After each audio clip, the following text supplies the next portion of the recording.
In this slidecast, we're going to talk about debugging a program, and this is one of the most important skills and topics I think you can learn about as a young software developer.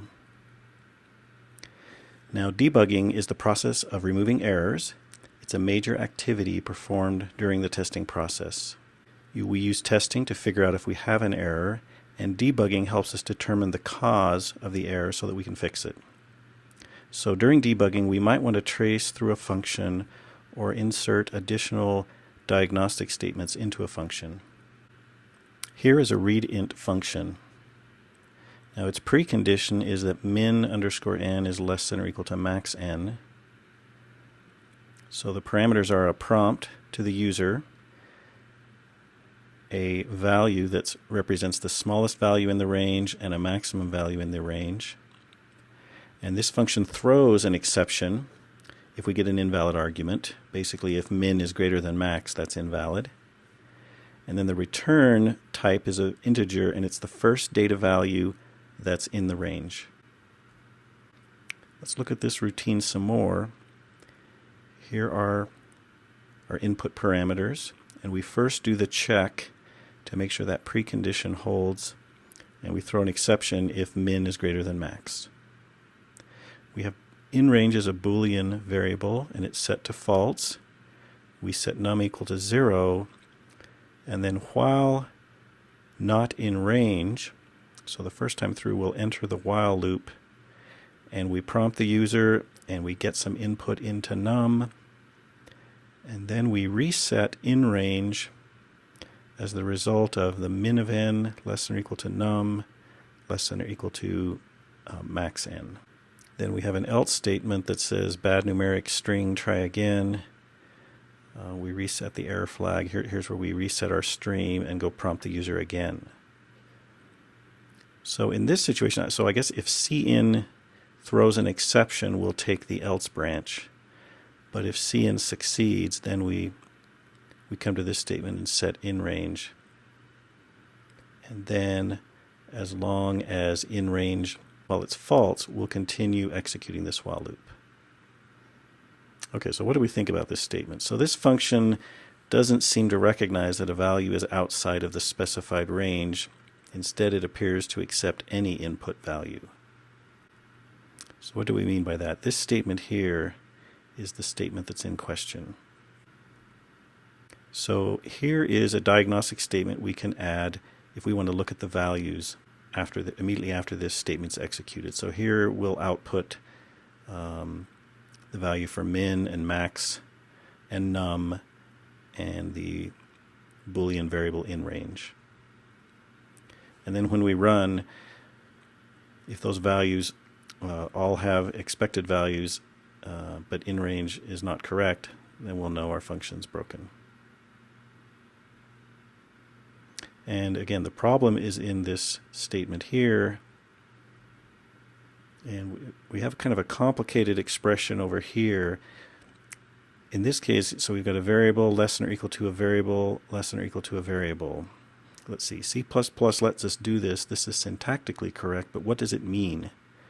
Well, the first thing C++ does is, since these are two operators that are the same, then C++ will evaluate this left to right, and it will evaluate this Boolean less than or equal to operator first. So it's almost, in C++ treats it as though you could think of there being parentheses around this first part of the expression. So it's going to check to see if num is greater than or equal to min of n. And the result of evaluating this part of the expression is a Boolean value, because that's what's the result of this comparison operator. So we'll have a Boolean value, and we'll ask, is that Boolean value less than or equal to max n? So when we evaluate this Boolean value, and if we convert it to an int, to go ahead and, because we need to have an int to compare to this other int, then it's going to be either 0 for false or 1 for true, and we'll compare that to max n. So basically, if max n is greater than or equal to 1, then the result of this full expression will be true. So anytime max n is over 1, it's going to evaluate to true no matter what min n is. So to solve this, we need to correct this statement to the following to say we want the min n less than or equal to num, the Boolean result of that, to be ANDed, so the logical ANDed, with the result of num being less than or equal to max n. So we want both of these comparison expressions to be true, and that's the Boolean result we want to assign to in range. All right, using a debugger. So single-step execution involves executing a statement in increments as small as one program statement and examining the contents of variables at each step. So a debugger is a tool that lets us run our program, and we can run it in very small increments, one statement at a time, and then the program will stop executing, and the debugger lets us examine the state of our program. We can see what values the variables have, and we can look at the data fields in class instances. So, and this is much more convenient than going into your source code programming and putting debug output statements, around every line of code. For a large program, that would be an onerous task. Another thing we can do in a debugger is set a breakpoint, so that we can specify a place in our source code where we'd like to stop, and then we start our program running, and when we get to that point, the debugger executes and stops our program so we can look at its state. Then when our program pauses, if the next statement is a call to a function, we can select a single-step execution in the function, something called step into. And we can step over, we can stop in a program, and in one step we can call a function and return from it. So I hope that you used a debugger in your prior class. If you were using Visual Studio C++, which I think many of you were, it has a debugger facility. If you're using Eclipse, Eclipse also has a debugger. Now here in the slides are some screenshots of Eclipse.